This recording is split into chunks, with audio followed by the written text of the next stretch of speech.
Hey everyone, this is Rod. Hope you're doing well out there. So today we're going to talk about conspiracy theories. There's a lot of conspiracy theories out there that have been going on for a few years now. They're building, getting momentum. People didn't take them seriously before, but we're finding that more and more people are believing in them. So we have to take them seriously. People are bringing them into politics, which is a scary thing. Not the fact they brought into politics, but just the fact that people are believing them. So that's something that we have to address today. So the thing that you know about conspiracy theories is that they're not real. They're fake, right? But you have people out there presenting fake ideas as if it's real. Now, maybe they believe it themselves. I'm not sure. I doubt it, but who knows? I think people do believe them. Actually, I think people do believe them. But the people that first put them out there, who are first talking about them, I don't think so. But I think I'll call them their followers. I think their followers believe them. But it's a problem with that is because they're not true. They're not based on anything real. So when you're following something real, eventually it leads nowhere. Like, people think that just because they say it over and over again, that it makes it more real. But it doesn't. All you did is repeat the lie. It's all you're doing. Or people think because they have a lot of followers and a lot of people are repeating the same thing, that it must be real. But it's the same thing. It doesn't mean anything. You just have more people believing it in this lie, but it's not even true. But then the question I ask myself, I think, like, why do people even buy into this conspiracy theories or even want to put it out there? And one of the things for me that comes to mind is that I think people are trying to avoid a reality. Like, there's so much change going on right now. It can be scary. And the reality of our situations is hard. It's scary. And we don't want to face that. We want things to be like they used to be. And it's never going to be like it used to be. Life is evolving. People evolve. Our situations evolve. Reality evolves. And so it'll never be like it used to be. But people don't like change, and they wanted to keep the status quo like it was, or they want to offset that somehow. They don't want to face it.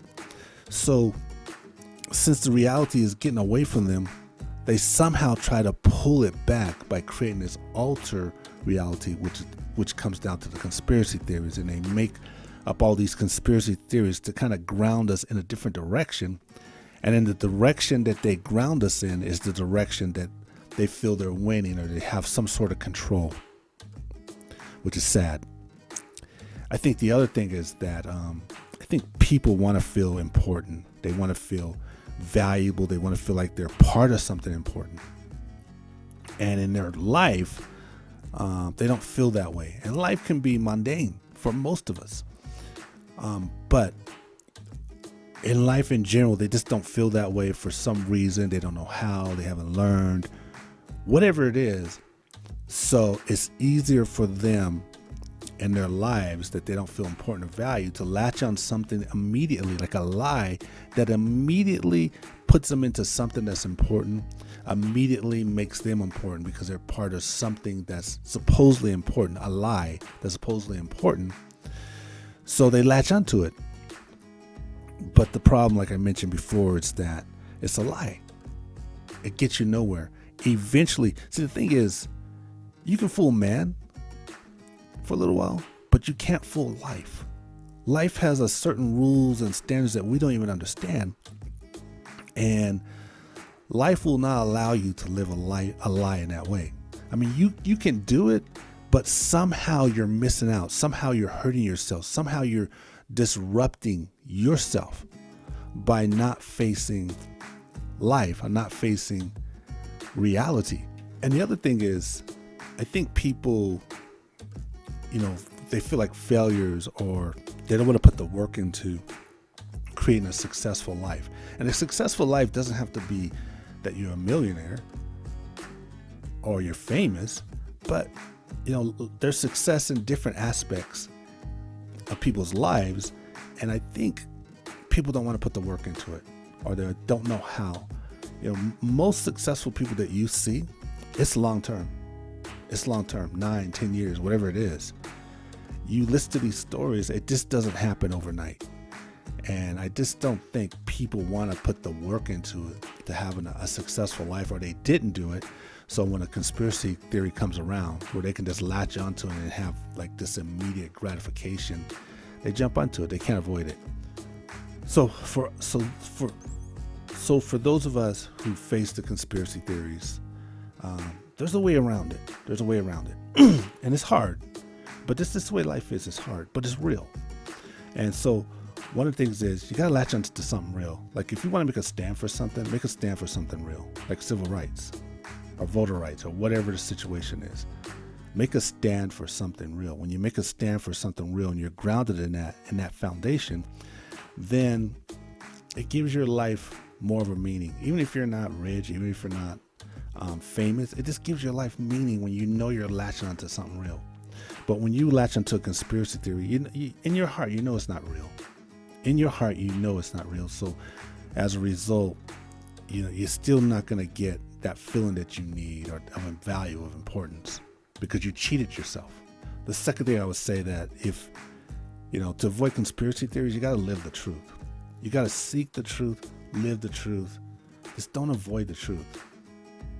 Because conspiracy theory is a lie. So you seek the truth, live your truth, even if it's painful, even if the road ahead of you is almost impossible. It's your truth.